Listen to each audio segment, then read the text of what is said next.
All right, Dan, we'll see you in a bit. Thank you very much. A Dallas City leader is holding a community meeting tonight to discuss the issue of gun violence. So the meeting comes after an extremely violent weekend in Dallas. Fox 4's Sean Rabb live at the Paul Laurence Dunbar Library in Oak Cliff. Sean.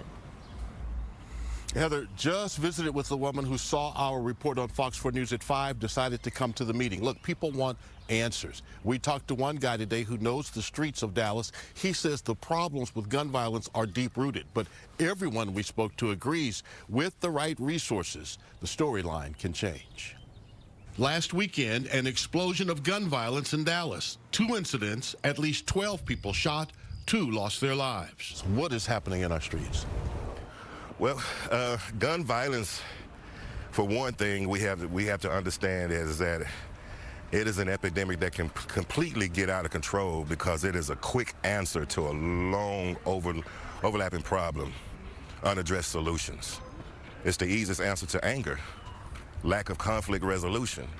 And when we don't have many other options in resolving conflict, we turn to the gun because it's the easiest. It's the easy accessible. It's easy to use. Real talk from Mar Butler, who was a leader in the streets, now leading another way through his nonprofit, Tree Leadership, trying to keep 12 to 25-year-olds from the streets. Can we change what's happening in our streets every day?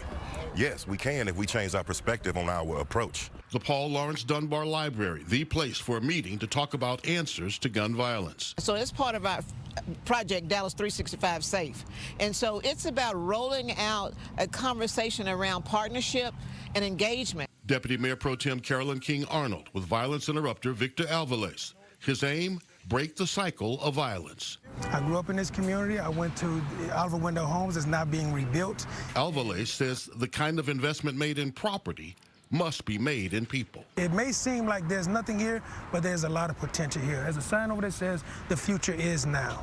The future is now, and this is what we want this community to see and understand. Like, listen, where we're standing was once a very infamous housing project.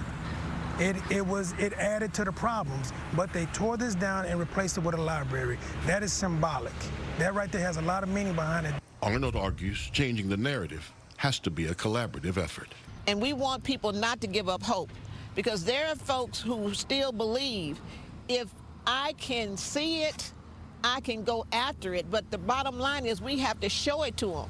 Because so many times you hear the rhetoric about what we want, but how do we get there? So Carolyn Arnold's message is she wants everybody to come to this meeting at 6:30, not just law enforcement, not just social justice or community organization type groups, but people who live in neighborhoods that are under siege by all of this gun violence. My interview with Mar Butler, it was so compelling. In fact, we put the whole piece up right now on our free streaming platform, Fox Local. Take a look at the interview and what he has to say. All right, for sure. Sean Rabb, thank you.